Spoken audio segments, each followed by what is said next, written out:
Nous sommes de retour sur le plateau d'Africa 24 pour la suite de cette émission qui reçoit aujourd'hui la présidente de la Cour constitutionnelle du Gabon, Mme Marie-Madeleine Bouansou, est toujours en notre compagnie. Merci d'être toujours en notre compagnie. La dernière élection présidentielle a débouché sur une crise politique que les Gabonais déplorent encore. Avec du recul, votre institution ne porte-t-elle pas le germe de cette crise-là, une responsabilité dedans?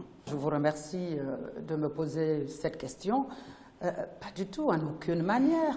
L'organisation des élections au Gabon est soumise à des règles bien précises. C'est la loi électorale qui précise le rôle de chacun.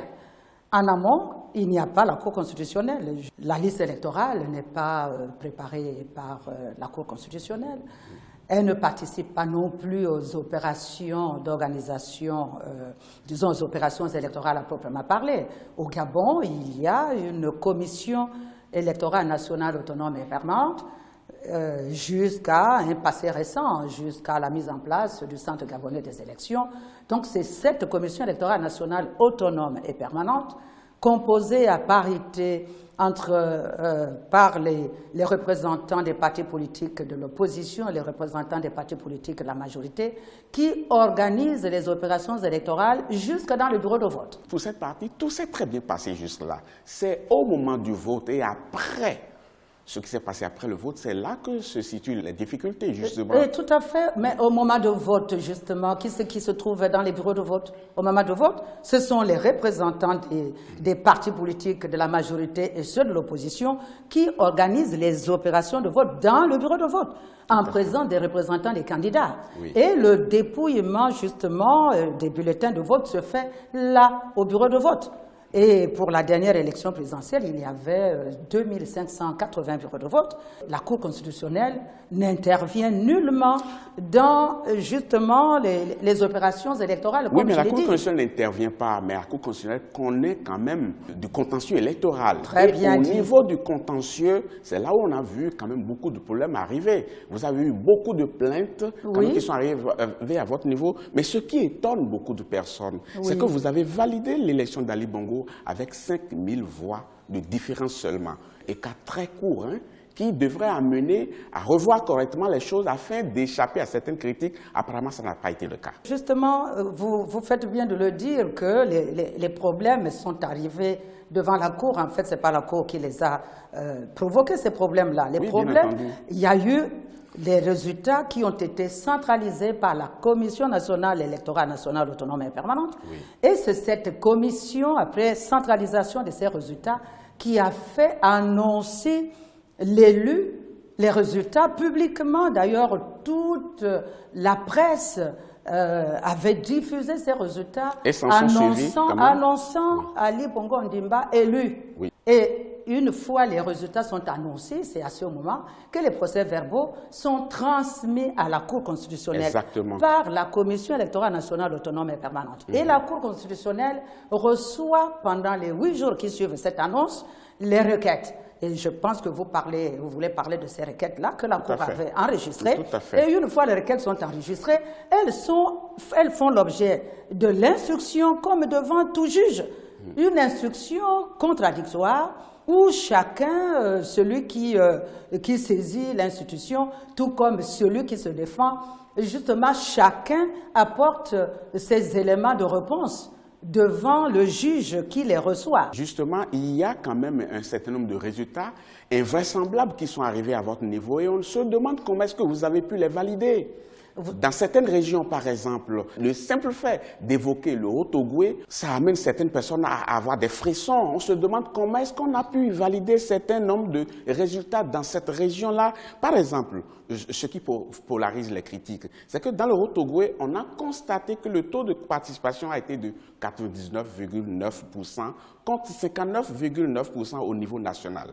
Et là, vous avez donné à Ali Bongo 95,46% des suffrages. Est-ce que ce n'est pas invraisemblable tout cela? Les résultats que la Cour constitutionnelle a proclamés, ce sont des résultats nationaux, pour la simple raison qu'il s'agissait là d'une élection où il n'y avait qu'une seule circonscription électorale. Prenez la décision par laquelle la Cour a proclamé les résultats. Ce sont ces résultats-là qui sont valables. Maintenant, les résultats par province, Oui. par département Oui, mais le résultat et national, autres, c'est la comment somme de tout voulez-vous cela. qu'on puisse parler des résultats de telle ou telle province? Mais pourquoi? Est-ce que vous avez vu le pourcentage, le taux de participation dans d'autres localités? Parce qu'il n'y a pas eu de plainte pour ce qui concerne ces localités-là. Ah oui, bien entendu. Mais le problème, c'est que la Cour constitutionnelle, lorsqu'elle proclame les résultats, elle procède d'abord à l'examen de l'ensemble des procès-verbaux. Donc chaque procès-verbal. Les 2580 procès-verbaux ont été examinés, passés au crible Y compris par ceux les 8 de- membres de- de la de Cour, Haut-Ogooué. mais y compris ceux de Haut-Ogooué, par les 8 membres de la Cour constitutionnelle, à l'exception de son président, qui ne peut pas être magistrat rapporteur. Et ce sont ces résultats seuls qui comptent et qui ont été proclamés. Et là, il n'y a jamais eu de 99,9 ou je ne sais pas d'où il tire ces pourcentages-là. Il les tire de quoi? Donc vous voulez me dire que dans le Haut-Ogooué, le taux de participation n'a jamais été de 49,9%? Mais je ne peux pas vous le dire ici. De toute façon, le dossier, il s'agit... Tellement on a parlé de cela que Mais ça on en saute à parle l'œil. dans les médias. Oui. Et je m'en vais vous dire, Monsieur Botton, que ici, il s'agit de la justice. Ici, il ne s'agit pas d'une conférence de presse ou il ne s'agit pas d'un meeting.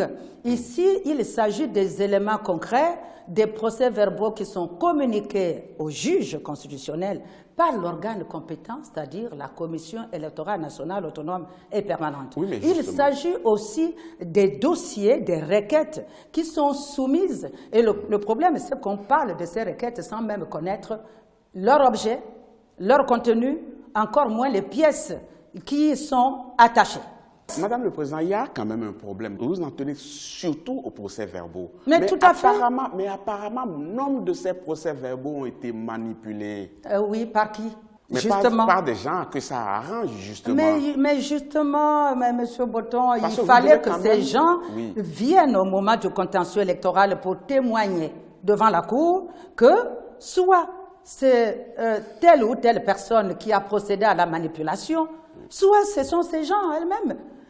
Mais personne n'est venu témoigner devant la Cour constitutionnelle, devant les magistrats rapporteurs, parce que pour chaque requête, des magistrats rapporteurs avaient été désignés pour instruire les dossiers.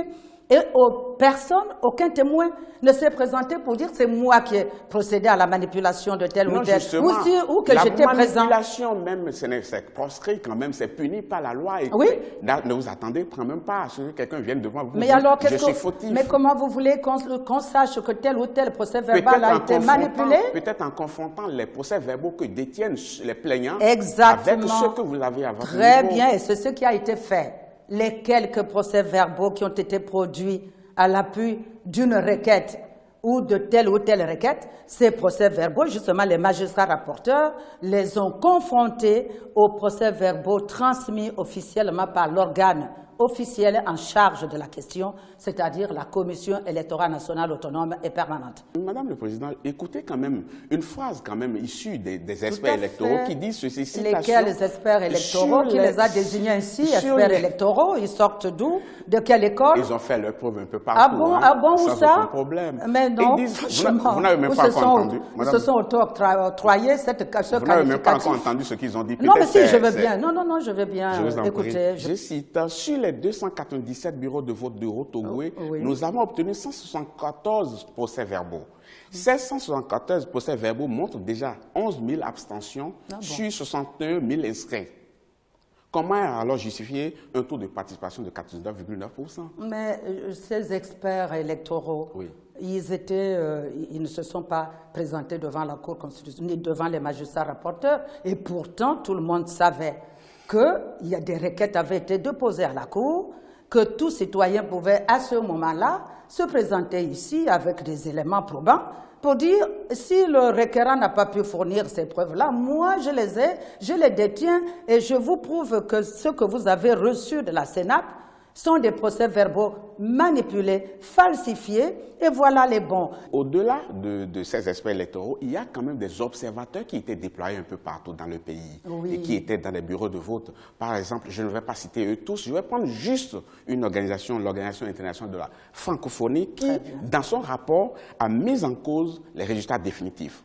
Deuxièmement, ils ont mis en doute la neutralité de la Cour constitutionnelle qui, par sa manière à connaître du contentieux électoral, et ils ont beaucoup mis l'accent sur la différence de traitement entre les résultats de Rotogoué et ceux de l'Estuaire, parce que justement, par rapport à ces deux circonscriptions électorales-là, vous avez eu des requêtes. Mais apparemment, vous avez validé l'un, vous avez validé l'autre, et ça cristallise quand même beaucoup d'interrogations. Oui, merci. Je voudrais d'abord rappeler que la mission d'observation d'une élection ne se transforme pas en juge de l'élection.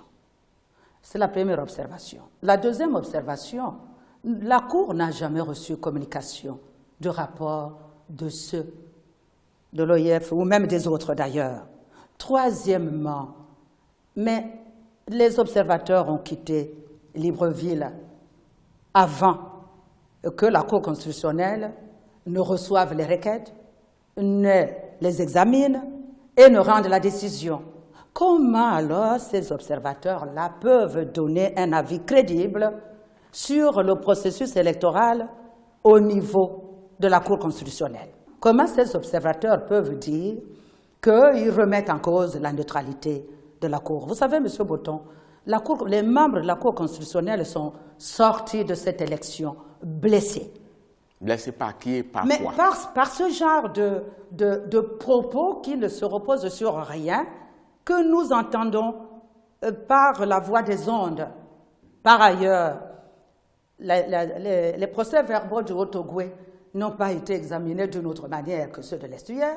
C'est au moment de l'examen, les membres de la Cour constitutionnelle ont constaté, s'agissant de l'Estuaire, que dans un arrondissement, des procès-verbaux portaient des ratures grossières, où on retirait même des voix à certains candidats pour en donner à d'autres. Dans quel pays on a vu qu'un candidat va se retrouver avec moins 11 voix, moins 15 voix, qu'on retire les voix? Mais la même chose s'est produite dans le Rotogoué. Mais non, aussi. M. Botton, ça je vous le dis. Mais la même chose, est-ce que vous avez ces procès-verbaux dans le Rotogoué où on a vu qu'il y avait des ratures grossières, il y avait des voix qui étaient prises ici. Mais apparemment, vous ne les avez pas invalidées.